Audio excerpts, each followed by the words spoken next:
Both of these sides bringing altered squads to Singapore. So it's Montserrat Amadi who gets us underway, and Maddie Levi can't quite control that one. So Shannon Izar manages to seize control of it, but not before a trio of Australians haul her into touch through the legs of Nasser. That one goes neatly hoovered up. Australia on the attack. Tia Hines managing to recover the bouncing ball, and that's a trio of handling errors from the Australians. Oh, just helter-skelter stuff here in the beginning seconds of this first semi-final. They just saw quite an energetic one. But what will be playing in the minds of the Australians now is the strike rate of the French in the 22. They're so efficient when they get inside there.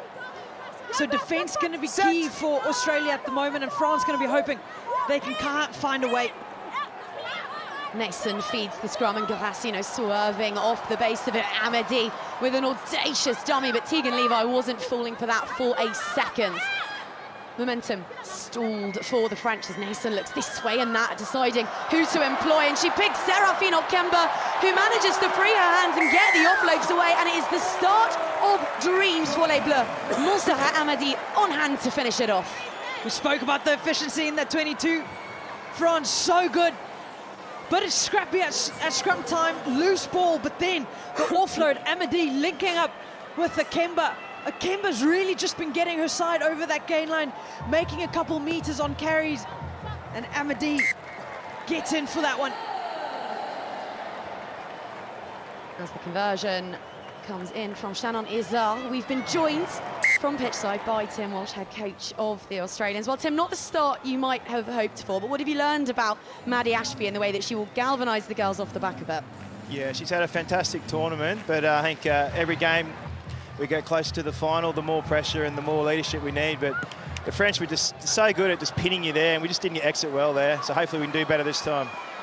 You mentioned the pressure coming on and the fact that Maddie will need some help in that leadership role. Who else has impressed you with the way they've stepped up in the absence of Shani, of Charlotte this weekend? Faithy Nathan, I think, has been really good. Tia's played a lot of minutes there and contributed really well. I think everyone's had a really good tournament. So long may it continue. And oh, it's a good kick. It was rather, wasn't it? Has this left you with some nice selection headaches ahead of Madrid and potentially ahead of the Olympics? Yeah, it has. I mean, that was all part of the plan, is to build some depth and see how they go without some big names. So this is a real test for them now. See how they come through this game. And just staying with us on the live action here, what do you hope to see on this particular play? Hopefully come back and attack Okemba on this side, but we'll see. Well, stay with us. We'll just see how it unfurls. Ball flung through the midfield. We've seen a couple of those in the early stages of this match, Tim. Semi-final jitters, the fact that the Black Ferns have just thrown down a gauntlet. I don't know. I didn't watch the Black Ferns game, but yeah, I think it's just pressure there from Katie. That's two in a row, but she's got to learn from that, either winning or learning. Like that, winning or learning. Wise words indeed. Tim, we'll let you crack on with watching the girls and wish you all the best for this one. Thank you. Thank you. Set. France with the put-in, courtesy of that latest handling error from the Australians. Garasino on a direct line looking to fix Tegan Levi. Gets the offload away to Amadi. Tries scorer. Look at her go. What a return she has made to a blue jersey. 4 tries and counting, but that one not quite sticking. So Australia with possession as Tim Walsh, exasperated, watches on, but confident that his girls are either winning or learning. Which will they execute here? Tegan Levi. Up it comes, and a little switch to find Maddie, who carves through and cleaves through. And it's a familiar sight, but one we will never tire of. Maddie Levi doing Maddie Levi things and bringing Australia right back into this one. Had to work hard, didn't they? Australia had to try and stop Amadi Garasino on those outside fringes. Got the offload, got the knock on, and Hines with the offload to Maddie Levi, but they did really well to get ball from the left-hand edge of the field, spread it all the way to the right-hand side. And then Tia Hines fixing the defender, making the 2 defenders sit between Amadi and Okemba, and gets the offload to Maddie Levi, back in it. Kicks, a good one. We are all tied up. And speaking of tied up, look at how squeaky it is at the top of the table. New Zealand and Australia, 106 points apiece. if Australia lose this semi-final, they will hand the league winner's crown to the Black Ferns. And you don't need me to tell you this, they do not like handing anything to their Antipodean rivals. Hines will get us back underway. Safely received by Les Bleus. Now Izar back to Okemba, another one who, like Maddie Ashby, has looked so comfortable wearing a captain's armband. Amadi being hunted down by a pack of Australians, but there's the offload. Here comes Grassino. Taylor had to make that tackle, just about did, but it's fingertip stuff and there are inches in it. As Tim Walsh's side, about 5 of them turn that one over. Oh, that was 4 versus 1. That's not fair, but Grassino pinning her ears back, looking to go. Amadi realized she didn't have the legs, found Grassino on the outside. End-to-end stuff on the side, but a huge counteract coming in from the Australians. Look at that. Amadi changing her line, run on the arc, and then off her shoulders. Grassino getting the determination. Brilliant tackle coming from Faith Nathan, and then 1, 2, 3, 4. You're on the floor. And then gets the turnover. Right. Ready? Time back on. Ball is subsequently cleared. Australia with the throw-in. Levi up the highest and shipped coast to coast. Tegan Levi now on an incisive line. All granite and pumping thighs into the French defensive line. Swiftly in as acting scrum half is Ashby, but actually there's a little bit of a rumble and a stumble taking place here. Tegan Levi finds herself on her back, watching on. And then from her knees, finding her skipper, Maddie Levi, tiptoeing down the touchline. The flag goes up, and she has been a tightrope walker all weekend long, but this time the referee catches her out. I reckon she's given herself away there. Don't look down, you just keep going. If you do anything with confidence, you can convince anyone you're in. Blue cap, please, cap. And then, unfortunately, just getting a stud and a half on that line. Tell you what, if she'd bought those boots in a narrow, she'd have got away with that. Nason, all of that experience with the little pop of a line out to Grassino and then back in on the wraparound to receive. Amadi, and now here comes Lily Dezu, the teenager who's having such a dazzling debut on the series. She's got Lunoel Riviere for company, and Amadi picks and goes down the short side, and it's Ashby making yet another crucial tackle before Faith Nathan throws a Frenchwoman into touch. Well, 7 minutes has absolutely flown by in this one, and there's nothing to separate these two sides. We told you it would be close. The stakes have never been higher. Australia and France tied on 7 apiece. Ready? 7 apiece. A try for Montserrat Amadi, and one, of course, for Maddie Levi, her 54th of the season. She's 3 away now from her all-time record. There's her teammate who will get us underway, and Levi, who again, just being caught aerially on the restart, manages to pass it back into a French hand, but now the scramble is on. France exiting under a heap of pressure. There's about a foot's difference in height between Levi and Grassino. She's really made that felt, thumping the French number 8 to the floor, and then putting in another tackle there. So strong over the ball. That's it. Bella Nasser is a powerhouse, and Tegan Levi has eyes for the whitewash. There's the would-be assist. It's bouncing, it's awkward, but Faith Nathan can pull rabbits out of hats, and there she goes. Australia hits the front for the first time in this must-win semi-final. Oh, they've been doing that all weekend, haven't they, the Australian women? Going so quickly, forcing the turnover. Asher getting in, so strong, tucking those elbows, making sure she's got ball in hand, and you blinked, you would have missed it. Tegan Levi with the tap and go, hits the straights, gets the ball out on the wide, and then Faith Nathan puts them in the lead. That's her 9th try of the tournament. She's never scored 9 in an event before, breaking records and possibly breaking French hearts. Look at that, 9 in just the 5 matches. She is prolific.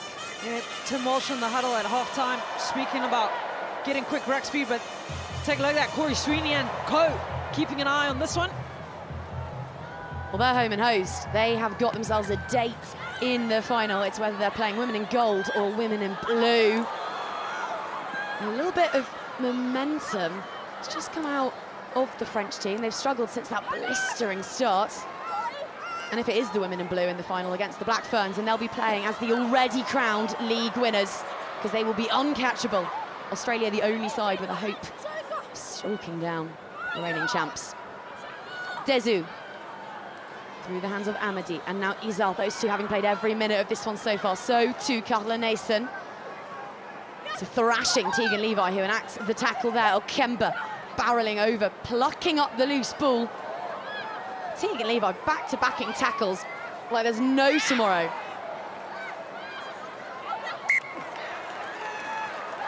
Australia win possession. Oh, that was great scramble D Line coming up for from blue. Last touch the by Australian girls, so women. line out blue ball. Decided to please. go down the blind. Line out, Did Neeson, your ball. I don't think that was the Last smartest touch by you move. guys. They had width on the outside, could Come on, have spread the ball. You look at them in the 67 warm-ups, they're blue. sending 10, 15-meter passes, so they're able to get the ball to do the Blue work. 67 and 11. Just hold the phone for me, Looks like please, Mo. they have actually regained possession at this line-out.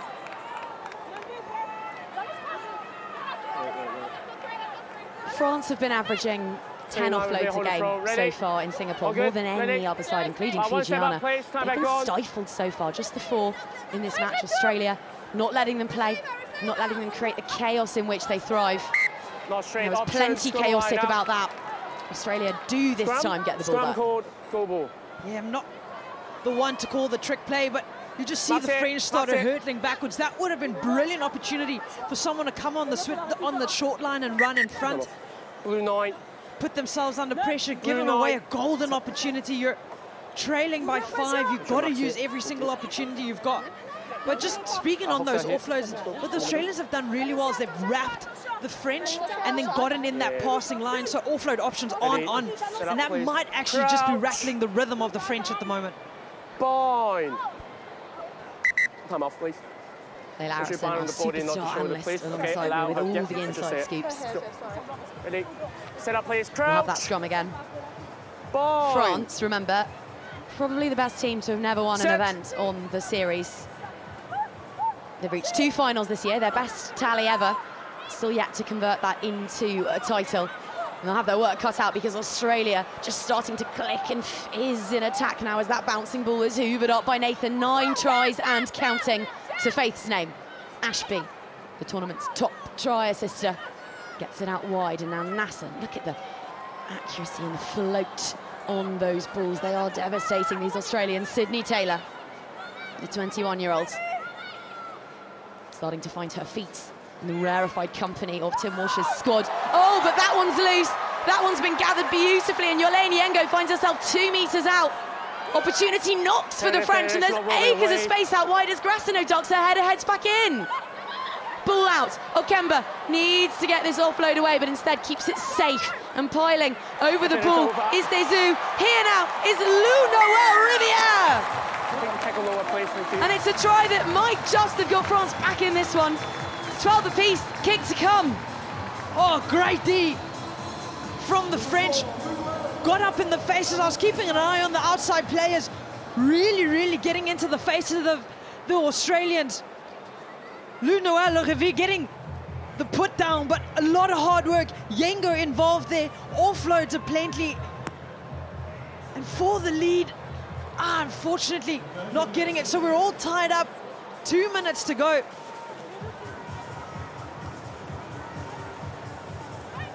Oh, it's gonna get intense. It's gonna get really tense. I think it's gonna come down to the first one to make a mistake in the red zone. What do you mean it's going to get tense, Layla? What have you been watching for the last 10 minutes? This is as tense as it gets.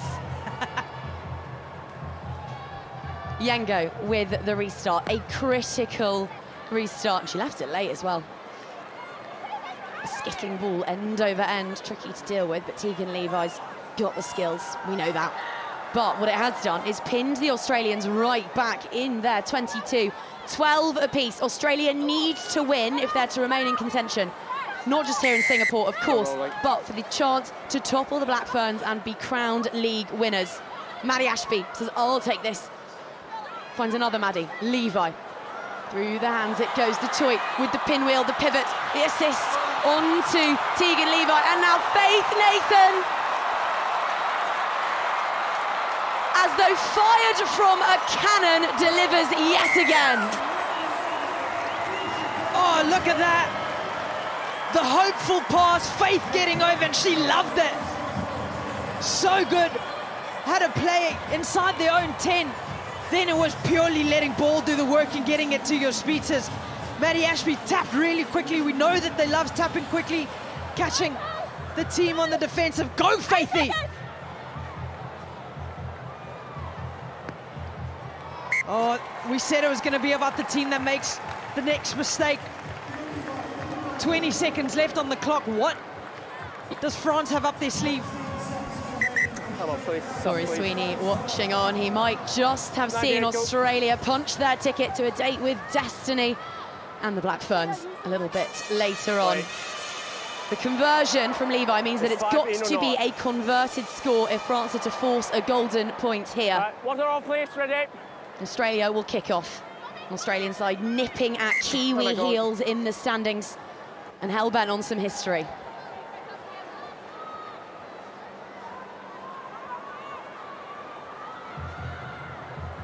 They're leaving it late. Of course, they are eating into the clock, ensuring that this is the final play. Tia Heinz.